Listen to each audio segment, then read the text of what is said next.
हूँ मानसी सुदर्शन। आप देख रहे हैं सिटी न्यूज। मैं आप सभी दर्शकों का करती हूँ स्वागत। अब बढ़ते हैं खबरों की तरफ।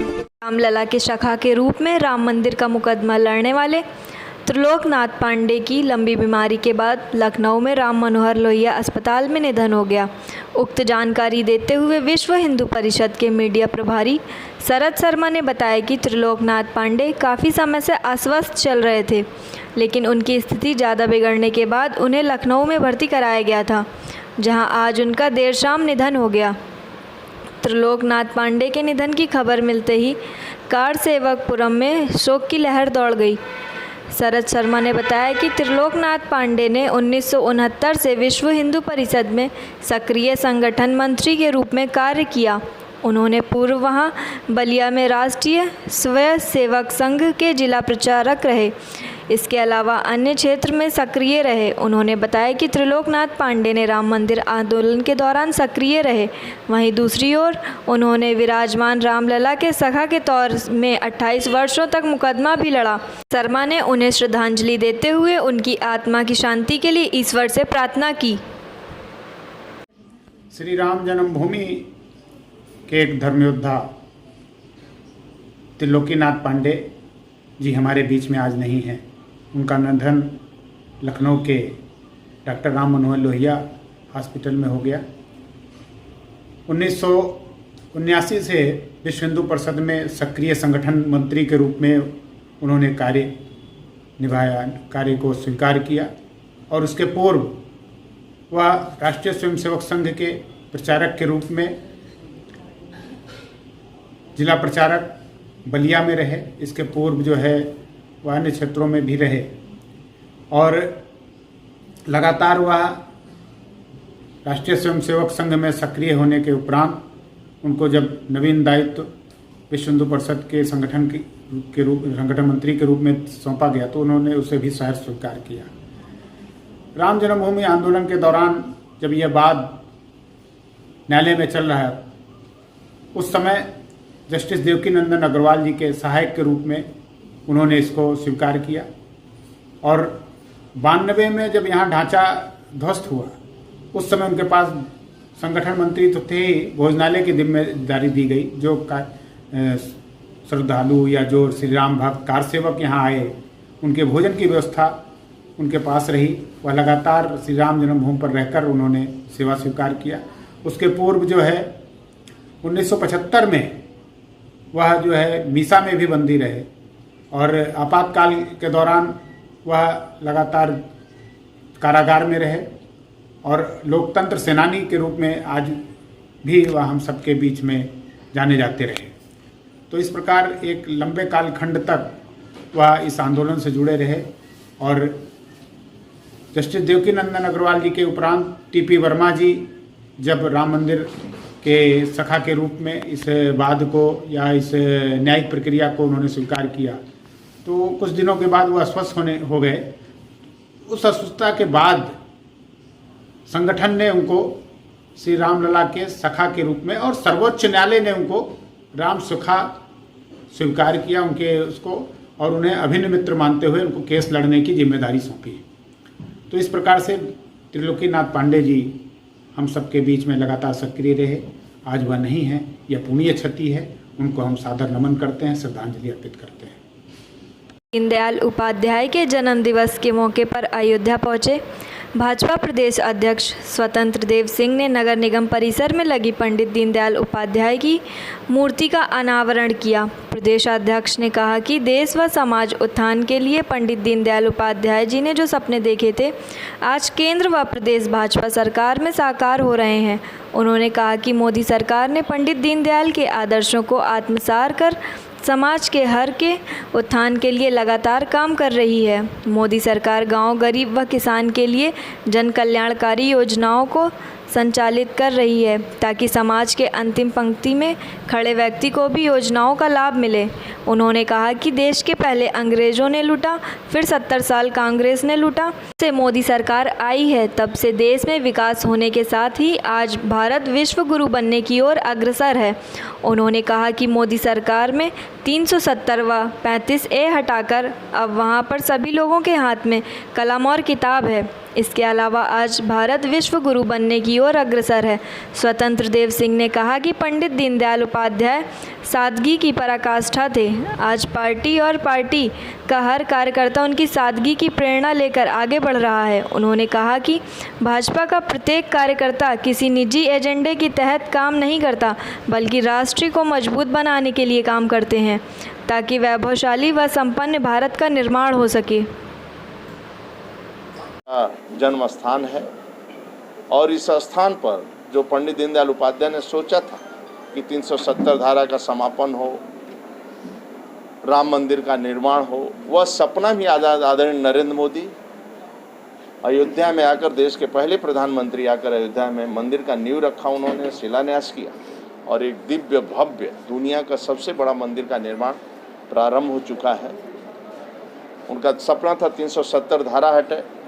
सभी कार्यकर्ताओं का एक झटके में आदरणीय मोदी जी ने और गृह मंत्री अमित शाह ने 35 से 370 धारा समाप्त कर दिया, जिसके कारण आज वहाँ भी मुसलमान, मुस्लिम, युवक युवतियाँ पंडित दीनदयाल उपाध्याय की जयंती मनाती हैं।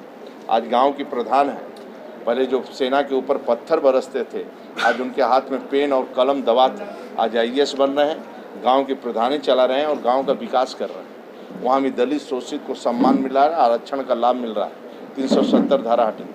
यही नहीं मित्रों, जो सपना था कि मेरा देश विश्व गुरु बने, पंडित दीनदयाल उपाध्याय का सपना था मेरा विश्व गुरु बने, आज वह भी हम लोगों के आंखों के सामने दिखाई दे रहा है कि विश्व गुरु की ओर अग्रसर हो रहे हैं। आज देश का प्रधानमंत्री दुनिया के किसी कोने में जाता है तो भारत माता की जय, वंदे मातरम का जयकारा नारा लगता है और देश का सम्मान बढ़ता है और देश की तरफ लोग, हिंदुस्तान को लोग देख रहे हैं। आज हमारा प्रधानमंत्री उतरता है या देश का कोई सदस्य भी उतरता है तो ये होता है कि हिंदुस्तान से आए और हिंदू और हिंदुस्तान का पूरे देश और विश्व में सम्मान बढ़ रहा है धीरे धीरे। मित्रों, यही नहीं, आप देखेंगे पंडित दीनदयाल उपाध्याय का जो त्याग था, तपस्या था, एक दो घटना है, बताने की आवश्यकता नहीं है, लेकिन ऐसा एक कार्यकर्ता से मैं पूछा, 82 साल का, कानपुर से, आप दीनदयाल पंडित जी को देखा है आपने? बोले हाँ मैंने देखा। हम कभी आप उनके साथ प्रवास पर आए? तो बोले हाँ लेकर आए। मैं जब दिल्ली गया कार्यालय लेने के लिए तो वो सुई और धागा निकाल कर अपना कुर्ता सिल रहे थे और कुर्ता सिलकर बोले कि कुर्ता सिल जाता है तो फिर मैं चलता हूँ प्रवास पर। फिर वह लेकर प्रवास पर आए।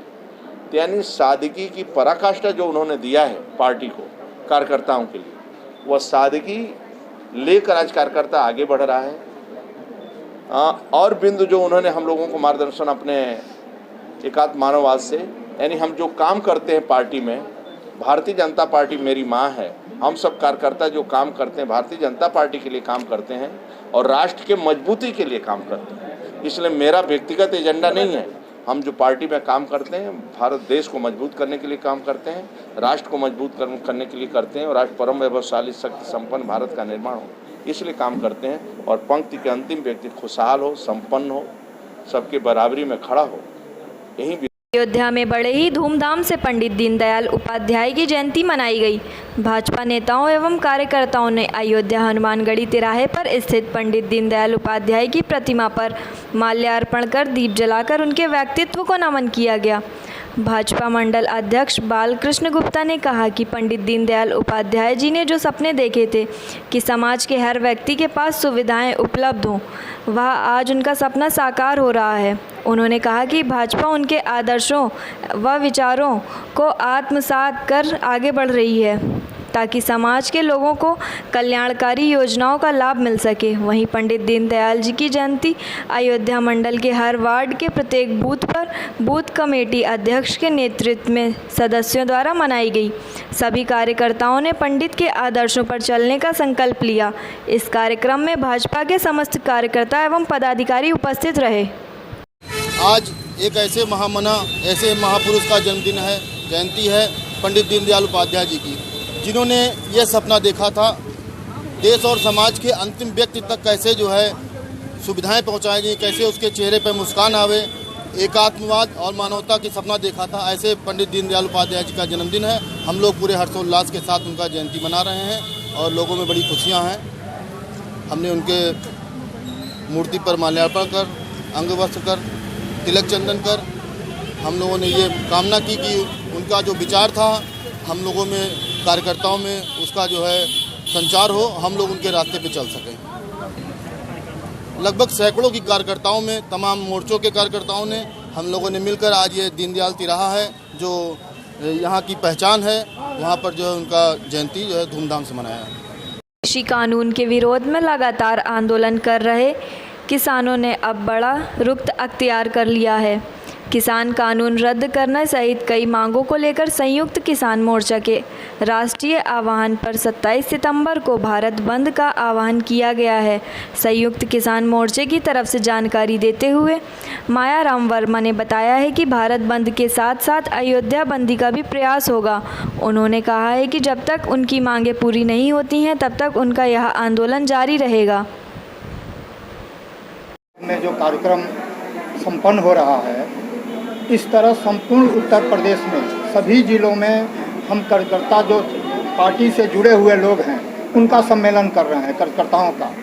आगे चल कर के जो उत्तर प्रदेश में विधानसभा चुनाव संपन्न होने वाले हैं, इस समर में हिंदू समाज पार्टी एक सशक्त रूप में खड़ी होने वाली है और हम उत्तर प्रदेश में सभी सीटों पर एक प्रबल सशक्त उम्मीदवार खड़ा करने जा रहे हैं। इसी को लेकर के हिंदू समाज पार्टी का संपूर्ण उत्तर प्रदेश के सभी जिलों में कार्यकर्ता सम्मेलन हो रहा है।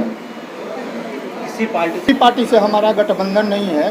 भविष्य में देखेंगे, अगर हमारी विचारधारा की कोई पार्टी हमारे साथ आती है तो ही उसके साथ हम गठबंधन करेंगे, वरना हमारी पार्टी संपूर्ण उत्तर प्रदेश में अकेले चुनाव लड़ने में सक्षम है।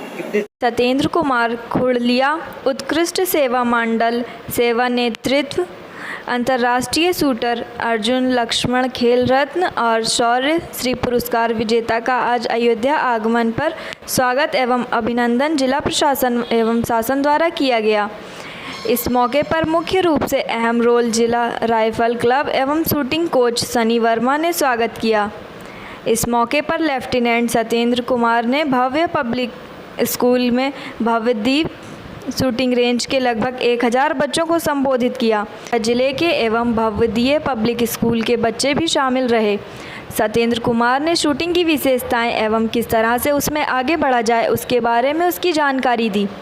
इस स्वागत समारोह कार्यक्रम को भव्य रूप देने के लिए जिले के डॉक्टरों ने अपनी अहम भूमिका निभाई। इस कार्यक्रम को पूरी तरह से सुचारू रूप से बनाने के लिए गोल्ड मेडल विजेता doctor DR Bhuvan, doctor MS Vishnu, Mohammad Noorain, jewellery mall, doctor Vinod Pal, Shivam, Zainul Khan एवं अन्य की भूमिका सराहनीय रही। इस मौके पर भव्यदीय पब्लिक स्कूल के निर्देशक अवधेश वर्मा एवं संचालिका रेणु वर्मा ने सत्येंद्र कुमार जी का भव्य स्वागत किया। देखिए, जहाँ तक मकसद की बात है, मैं सौभाग्यशाली हूँ कि मुझे शनि और डॉक्टर भुवन जैसे महान व्यक्तियों से 2 परिचय हुआ, जिनके कारण मेरी बड़ी अभिलाषा थी कि मैं भगवान श्री राम की जन्मभूमि को मत्था टेकूँ। आज वो मौका मुझे मिला। पहले आया था एक बार, लेकिन ये सौभाग्य नहीं मिला, शायद इन लोगों के खाते में था। तो जो आज मेरा पूर्ण हुआ सपना, और मैं बड़ा खुश हूँ और मुझे अयोध्या आज अपनी सी लग रही है जी। कहाँ गए सर आप? कहीं तो हमारे जो राम जन्मभूमि गए हम, 2 एक स्कूल है हमारा जो भवदीय कॉलेज, भवदीय हॉस्पिटल, और ये अपना एक शोरूम सना ज्वेलर्स में गए। फिर आज डॉक्टर साहब के पास हैं, अभी एक कार्यक्रम और लगे हैं सर। देखिए, अयोध्या के लिए बड़ी अच्छी बात है कि शनि अलग जगह के लाए और डॉक्टर भवन जैसे लोग भी इसमें अपनी सहभागिता कर रहे हैं। सबसे पहले तो उनको बधाई, और अयोध्या अपने नई इसमें आयाम पे आए और खेल के क्षेत्र में आगे बढ़े। बहुत कुछ पोटेंशियल है, शूटिंग है, निशानेबाजी, यदि आपका एटीट्यूड है तो शूटिंग आप बहुत अच्छी कर सकते हैं। एज इसमें कोई मैटर नहीं करता है। आज के लिए बस इतना ही। कल फिर मिलेंगे इसी समय इसी चैनल पर। अब हमें दीजिए इजाजत। नमस्कार।